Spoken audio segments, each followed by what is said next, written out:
Hello વિદ્યાર્થીઓ, આપણે ધોરણ 10 એની અંદર આપણું પર્યાવરણ ચેપ્ટરની શરૂઆત કરી છે. ભાગ 2 ની અંદર આપણે સમજીએ તો એની પહેલાં એક ભાગ જે સમજ્યા હતા એની થોડી વાત કરી લઈએ. તેમાં નિવસન તંત્રની આપણે વાત કરી હતી કે નિવસન તંત્ર કોને કહેવાય, બરાબર? તો કે જૈવિક પરિબળો અને અજૈવિક પરિબળો જે છે એનું જોડાણ થાય અથવા તો એનો વસવાટ જે જગ્યાએ છે એવા વસવાટને આપણે નિવસન તંત્ર કહીએ છીએ. આવા જ નિવસન તંત્રની અંદર આપણે આગળ જેમ જેમ ભણતા જઈએ એમ એની અંદર આપણે પહેલાં ખોરાકની વાત કરી હતી કે ખોરાક કેવી રીતના મેળવે, તો કે ઉત્પાદકો હોય, પછી ઉપભોગીઓ હોય અને એના પછી વિઘટકો હોય, બરાબર?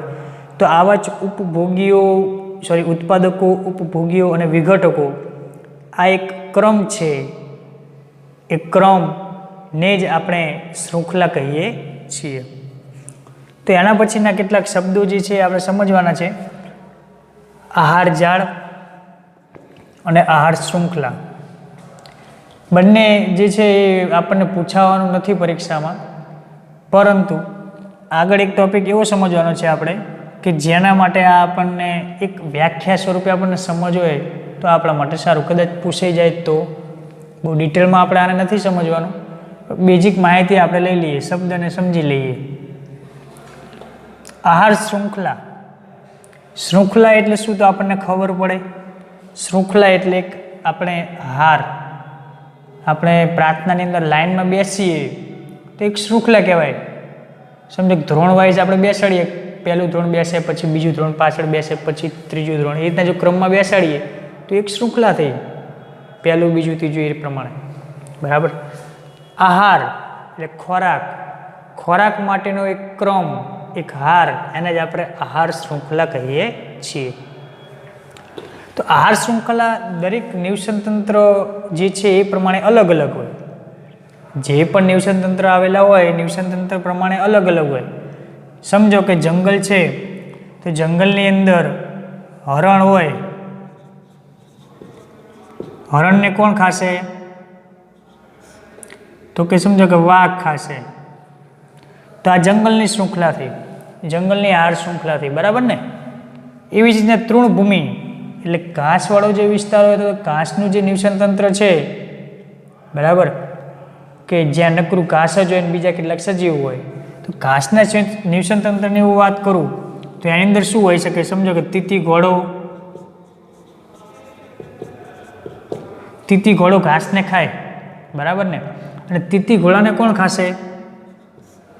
સમજો કે દેડકો ખાય. દેડકાને કોણ ખાય? સાપ ખાય. સાપને કોણ ખાય? તો કે બાજ ખાશે, બરાબર?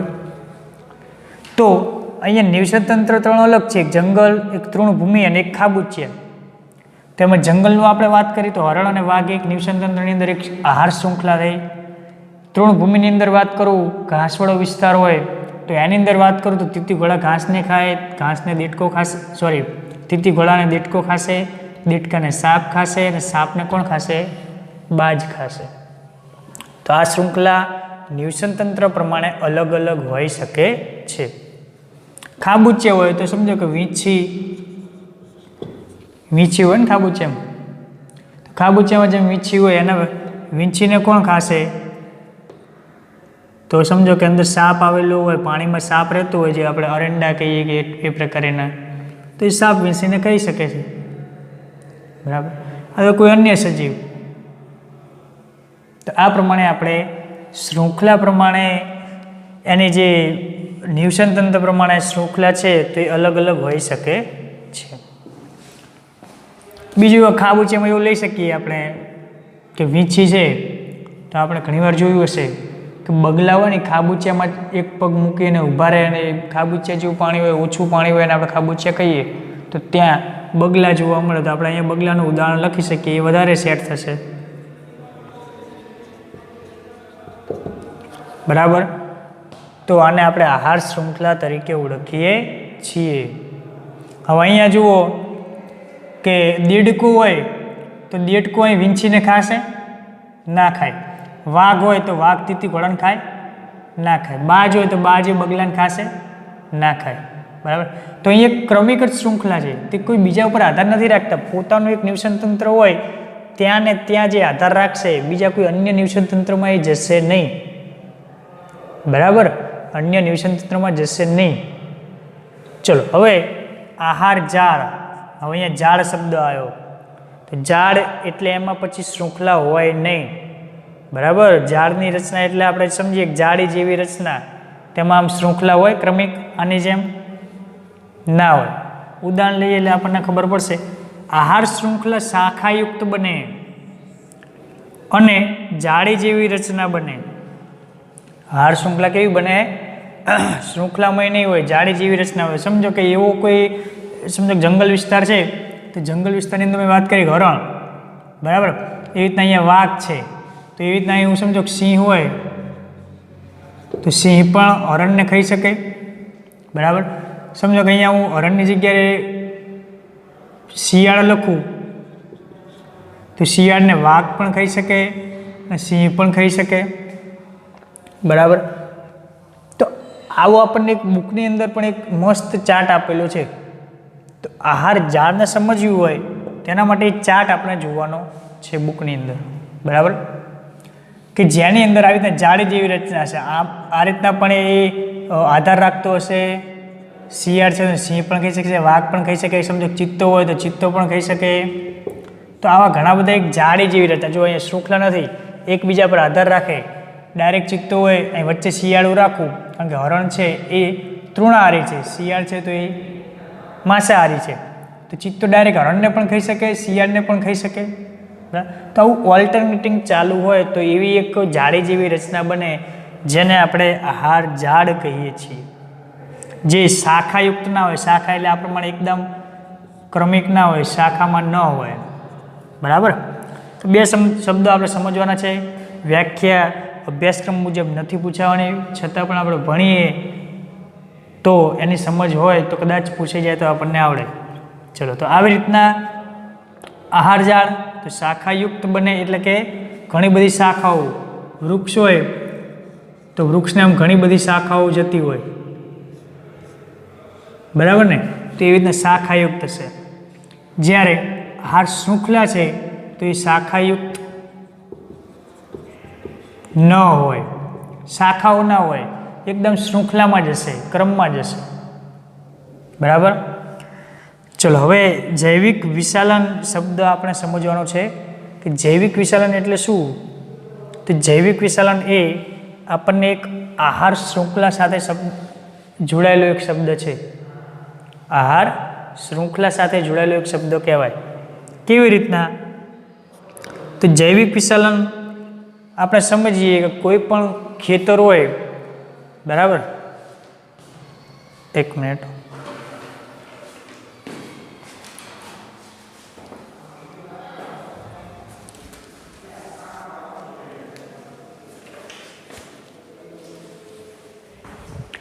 કોઈ ખેતર હોય તો ખેતરની અંદર આપણને અહીંયા દર્શાવી જોવા મળે છે. સમજો કે આ છે એ શું છે? ખેતર છે. એની ઉપર પાક ઊભો છે કોઈ પણ પ્રકારનો. એક મગનલાલ જે છે, સમજો કે આ એક મગનલાલ છે. મગનલાલ બહુ ખુશ છે. કેવા હે? બહુ જ આનંદમાં હે કે હા મારો પાક છે ને હું દવા છાંટું છું. બરાબર, એટલે કે જંતુનાશક દવા આપીશ એટલે જીવાત નહીં આવે, એનો વિકાસ થશે. વિકાસ થાય એટલે એને પાકનું ઉત્પાદન વધી જાય. બરાબર, અને એને ઉત્પાદન વધારે મળે એટલે પૈસાની જે આવક છે એ કેવી થાય? વધી જાય. એટલે બહુ ખુશ છે. બરાબર, એને એક પ્રવૃત્તિ જે કરે છે એનાથી બહુ ખુશ છે. પણ એને એ નથી ખબર કે પાછળ એ જંતુનાશક દવા છે એનું નુકસાન કેટલું બધું છે, એ એને ખબર છે નહીં. એટલે મગનલાલ છે એને સમય પ્રમાણે અહીંયાથી જંતુનાશક દવાનો છંટકાવ એ સતત પોતાના પાક ઉપર કરતો રહે છે. તો આવો જે પાક છે એ જંતુનાશક થશે એટલે પાક જે છે એને કોણ ખાય છે? સમજો કે માણસ પણ ખાય, પછી પશુ પણ ખાશે, ખોરાક તરીકે ઉપયોગ કરશે એમ,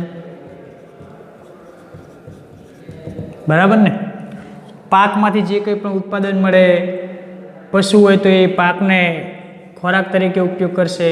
તો આવા પાકનો ઉપયોગ થાય એટલે માણસ પશુ એનો ઉપયોગ કરશે. બીજું કે આ જે છંટકાવ છે એ ક્યાં આવશે? જમીનની અંદર પણ આવશે, જમીનમાં ભળે. હું અહીંયા લખું જમીનમાં ભળે છે, બરાબર? દવા જે છે એ દવા જમીનમાં પણ ભળે, પાકમાં પણ ભળે. એટલે પાક માણસ ખાશે, પશુ ખાશે, અને જમીનની અંદર જે ભળે એ જમીનની અંદર જે હશે એને કોણ ખાશે? જમીનમાં રહેલા જીવાણુઓ. જીવાણુઓ એટલે વીંછી હોય, બરાબર, એ કાન ખજૂરા હોય, એ બધા સજીવો એ જંતુનાશક દવાનો ઉપયોગ એના શરીરમાં દાખલ થશે, દવા એના શરીરમાં જશે. તો બે પ્રકારે દવા જે છે એ અન્ય સજીવમાં પ્રવેશે છે. ત્રીજા પ્રકારે જોવા જઈએ તો સમજો ચોમાસું હોય તો ચોમાસાની અંદર પાણીનો ભરાવો વધારે થાય ખેતરની અંદર, તો સમજો કે અહીં પાણીનું લેવલ છે એ આટલા સુધી પહોંચી ગયું, બરાબર? પાણીનું લેવલ આટલું પહોંચી ગયું. આ બાજુ મેં દર્શાવ્યું છે તળાવ છે. શું છે? તળાવ. તળાવનું લેવલ ખેતરથી નીચું છે. અહીંયા હજુ પણ વરસાદનું પાણી ભરાય એટલે આ જ બધું જે પાણી હશે એ ક્યાં આવશે? તળાવમાં આવશે. તળાવમાં પાણી આવે એટલે અહીંયા જે જંતુનાશક દવાનો ઉપયોગ કર્યો તો જમીનમાં જે દવા ભળી હતી એ દવા પાણીના વહેણ સાથે, પાણીની સાથે સાથે તળાવમાં પણ આવશે. તળાવમાં જ્યારે પાણી આવે ત્યારે તળાવની અંદર પણ જે કંઈ પણ સજીવો રહે છે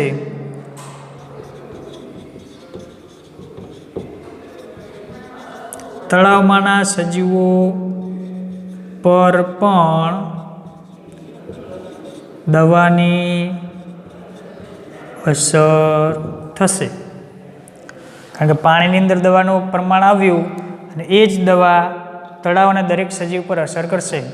ઘણીવાર આવા કેમિકલથી તળાવની અંદર માછલીઓનું મૃત્યુનું જે પ્રમાણ છે એ વધી જતું હોય છે. હવે આવું જે પ્રમાણ વધે એની અંદર એક આપણે એ સમજવાનું છે. સમજો કે અહીંયા માછલી છે, હું અહીંયા લખું કે માછલી દવાનો ઉપયોગ કરે, અથવા તો પ્રત્યક્ષ કે પરોક્ષ રીતે માછલી કોઈ પણ પાણીમાં છે એટલા માટે એને ખોરાક કોઈ લીધો હોય ત્યારે પાણી ઓક્સિજન જે દ્રાવ્ય ઓક્સિજન છે પાણીમાં એનો ઉપયોગ કરે એટલે એની સાથે સાથે જે જંતુનાશક દવા છે એનો એ શરીરમાં પ્રવેશ થઈ જાય. તો માછલી ઉપયોગ કરે છે. તો નાની માછલી છે તો નાની માછલીની અંદર દવાનું પ્રમાણ જશે. એવી રીતના પછી એ મોટી માછલીમાં જશે, નાની માછલીને મોટી માછલી ખાય તો એવી રીતના જશે.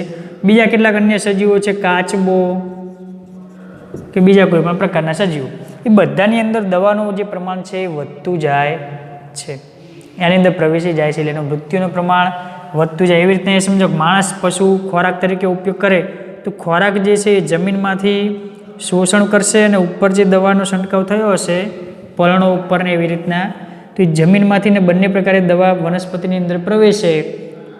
એમાંથી જે ખોરાક તૈયાર થયો એ માણસ લેશે કે પશુ લેશે, માણસની અંદર પણ દવાનો પ્રવેશ થાય છે અને જમીનમાંથી જીવાણુઓની અંદર પણ પ્રવેશ થાય છે.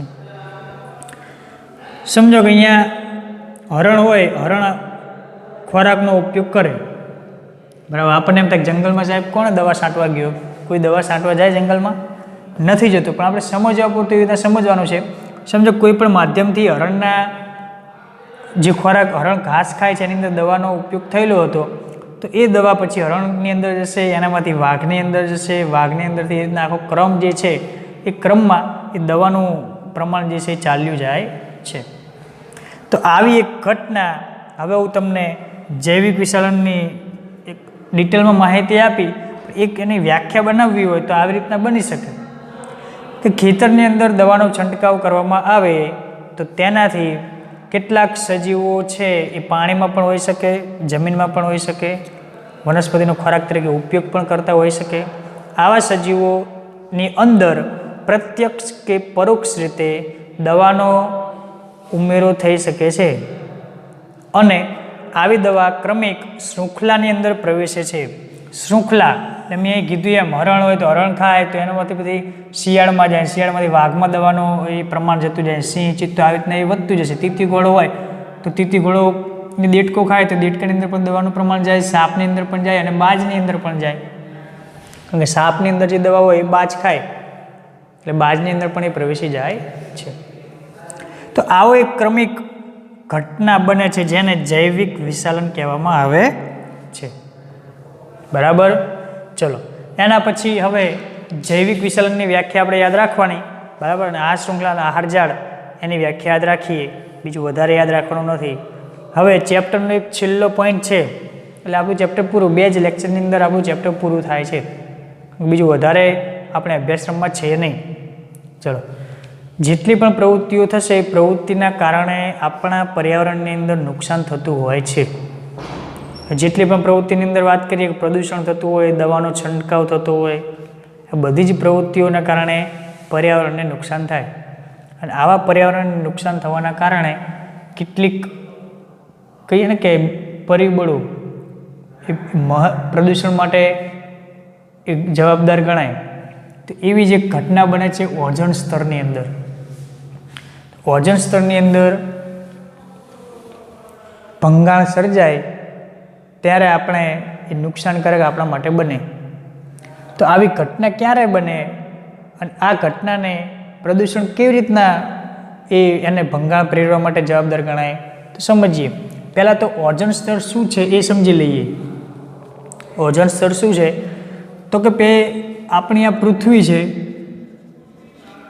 પૃથ્વીની આજુબાજુ અહીંયા રેડ કલરનું મેં જે દર્શાવ્યું છે એ ઓઝોન સ્તર છે.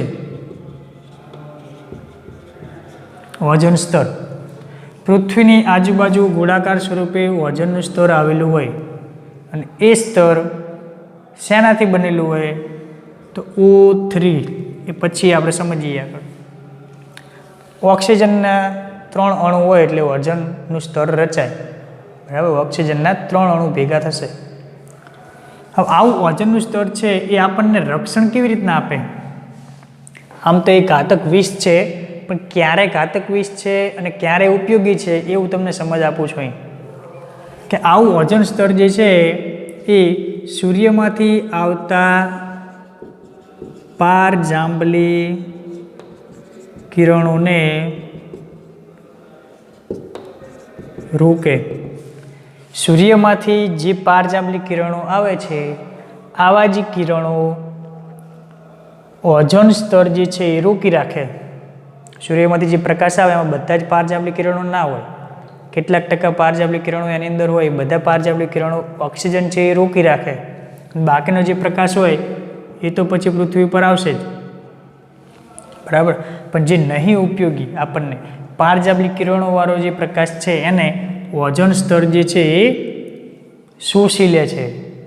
કારણ કે પારજાંબલી કિરણો જો આપણી ત્વચા ઉપર પડે તો આપણા માટે ત્વચાનું કેન્સર પ્રેરે છે. અન્ય સજીવો, વનસ્પતિઓ એને પણ એ નુકસાન કરે છે.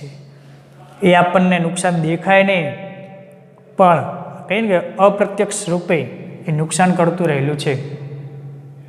બરાબર. ફરીવાર પૃથ્વીની ઉપર એક સ્તર આવેલું છે જેને ઓઝોન સ્તર કહીએ છીએ. એ ઓક્સિજનના 3 અણુનું બનેલું જોવા મળે છે. એવી રીતના સૂર્યનો જે પ્રકાશ છે એ પારજાંબલી કિરણો જે છે એ છોડે છે. પ્રકાશની સાથે સાથે એ કિરણો ઓઝોન સ્તર જે છે એ શોષી લે, પોતાને ખેંચી લે.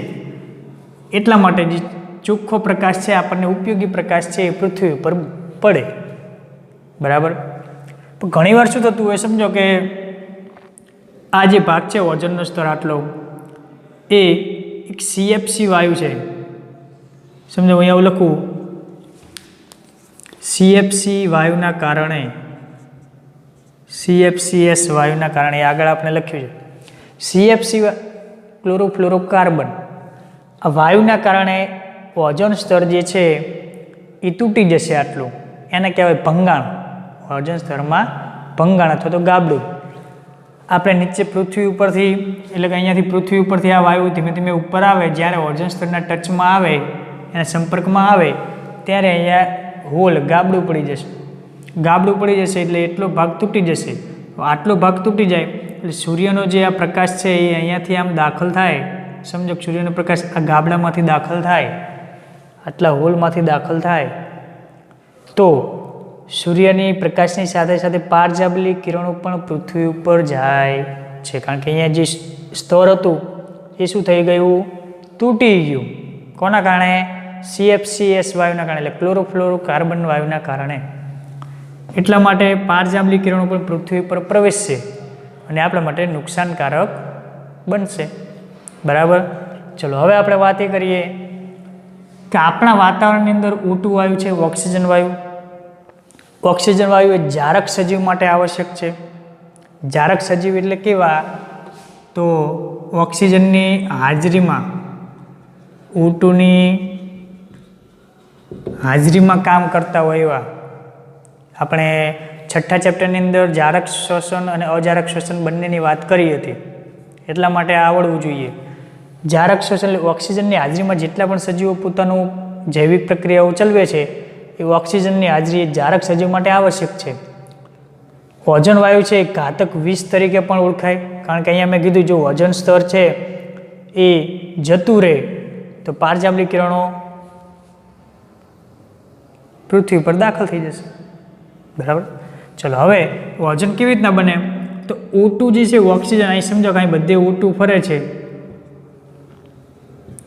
O2 હોય, O2ની ઉપર પારજાંબલી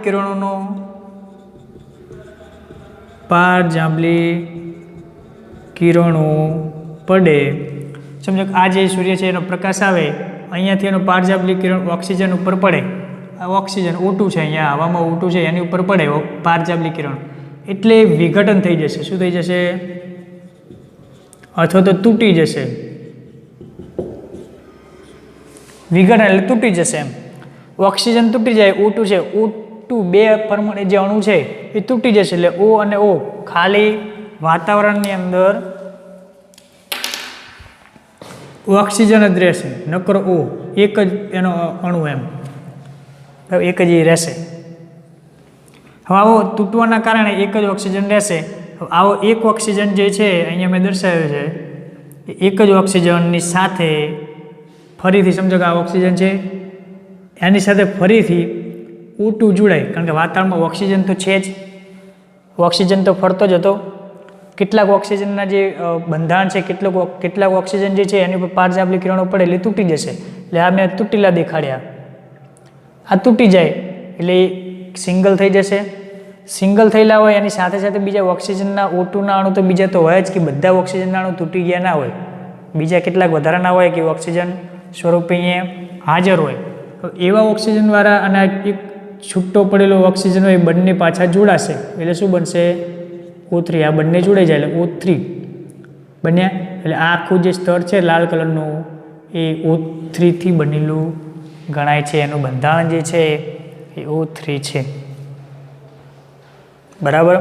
એટલે O2 એની ઉપર પારજાંબલી કિરણો પડે એટલે છૂટા પડશે, એટલે O ઓક્સિજન વધશે. ઓક્સિજનની સાથે ફરીથી ઓક્સિજન આજુબાજુ જે બીજો વધારાનો વાતાવરણમાં છે જોડાશે એટલે ઓઝોનનું સ્તર બને છે. 1980થી ઓઝોન સ્તરની માત્રામાં ઘટાડો થતો હોય એવું લાગી રહ્યું છે, કારણ કે વૈજ્ઞાનિકોએ એની સ્તર ઉપર સતત નજર રાખતા હોય તો એ 1980થી લઈ હવે પછી માત્રામાં ઘટાડો થાય છે. એટલે કે આ લાલ કલરનું જે મેં તમને સ્તર દર્શાવ્યું છે એ લાલ કલરના સ્તરની અંદર આવા ગાબડા જે છે એ વધારેમાં વધારે બનતા જાય છે, એની માત્રા ઘટતી જાય છે. કેમ? તો કે મુખ્ય પરિબળ છે એનું CFCS વાયુ એટલે કે ક્લોરોફ્લોરોકાર્બન, એનું પ્રમાણ વધવાથી ઓઝોન સ્તર જે છે એ તૂટવા માંડ્યું છે. ક્યાંથી ઉત્પન્ન થાય CFC વાયુ? પહેલાંના 1980 પહેલાં કેમ નહોતું તૂટતું, અથવા તો કેમ એની માત્રા ઘટતી નથી આ સ્તરની? કારણ કે 1980 પહેલાં આપણે એસી કહીએ, રેફ્રિજરેટર કહીએ, અગ્નિશામક, બરાબર, એસી આપણે વાપરીએ, ફ્રીજ વાપરીએ, એમાંથી CFC વાયુ ઉત્પન્ન થાય. તો 1980 પછી એસીનો ઉપયોગ, ફ્રીજનો ઉપયોગ વધી ગયો છે, એની પહેલાં એનો ઉપયોગ થતો નહોતો. એટલા માટે એમાંથી CFC વાયુ ઉત્પન્ન થાય અને એ વાયુ ધીમે ધીમે ઉપર જાય. ઓઝોન સ્તરના સંપર્કમાં આવે એટલે એ તોડી નાખશે, એનું બંધારણ જે છે એને તોડી વાળશે. ચલો, 1987માં સંયુક્ત રાષ્ટ્ર પર્યાવરણ કાર્યક્રમ એટલે પર્યાવરણને બચાવવા માટેની એક સમૂહ સંગઠન, એનું નામ આપવામાં આવ્યું છે યુનેપ એટલે કે United Nation Environmental Programme. United Nation Environmental Programme. આ જે સંગઠન છે એ 1987માં એને એવું કીધું, 1987માં, કારણ કે 1980થી ઓઝોનની માત્રામાં ઘટાડો થયો 80 પછી, એટલે ચિંતા થવા માંડી વૈજ્ઞાનિકોને, પૃથ્વીની ચિંતા થવા માંડી. એટલા માટે 1987માં એમને એવો નિર્ણય લીધો એક સંગઠને કે 1986 સુધી જ સીમિત રાખવામાં આવે. કોને? તો કે આજે CFC વાયુ છે એના માટે, બરાબર, CFC વાયુનો બને તેટલો ઓછો ઉપયોગ થાય એના માટે 1986 સુધી જ એનો ઉપયોગ જે માત્રા છે એ ઠીક છે, હવે પછી એને સીમિત કરી દઈશું. બરાબર છે. તો આ પ્રમાણે આપણે આ ચેપ્ટરની અંદર બીજું કશું જ આપણે સમજવાનું નથી. પહેલાં 2 લેક્ચર, પહેલો અને બીજો જે 2 ભાગ છે એમાંથી જ આપણે માહિતી જે છે એ પૂછાશે, યાદ રાખવાની, ચોપડાની અંદર આપણે લખી નાખવાની છે. બીજો એક શબ્દ આપણે અહીંયા એ સમજવાનો છે કે હું કચરાનો એક ટૉપિક તમને સમજાવું તો એની અંદર એક જૈવિક ઘટક,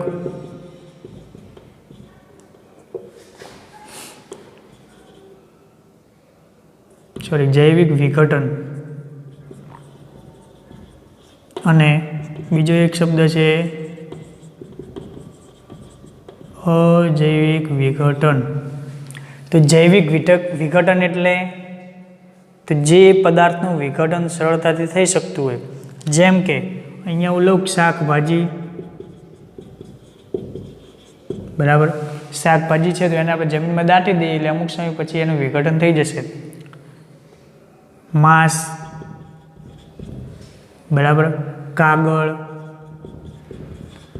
આ બધાનું વિઘટન થઈ જાય. જમીનની અંદર તમે દાટી રાખો એટલે થોડાક સમય પછી જોઈએ તો એ પ્રમાણે એનું વિઘટન થઈ જશે, જમીનમાં ભળી જશે. તો જેનું વિઘટન જમીનની અંદર થઈ જતું હોય જે પદાર્થનું, એને જૈવિક વિઘટન કહેવામાં આવે છે. અને અજૈવિક વિઘટન તો જે પદાર્થનું વિઘટન જમીનમાં ન થતું હોય, સમજો કે કાચ, પ્લાસ્ટિક, રબર, બરાબર, જમીનની અંદર જેનું વિઘટન ન થતું હોય, લાંબા સમય સુધી યારે તમે આમને જમીનની અંદર ટાંકી દો અને પછી ઘણા સમય પછી જુઓ તો પણ એ ત્યાં હાજર જ હોય છે, અથવા તો ઘણા બધા વર્ષો પછી એનું વિઘટન થતું હોય છે, તો એ જમીન માટે નુકસાનકારક છે. તો આ કચરાને લગતો આ 2 વ્યાખ્યા આપણે યાદ રાખવાની છે. ચલો, આ ચેપ્ટર છે એ આપણા માટે અહીંયા પૂર્ણ થાય છે. હવે પછીના ભાગની અંદર આપણે નવું ચેપ્ટર શરૂ કરીશું.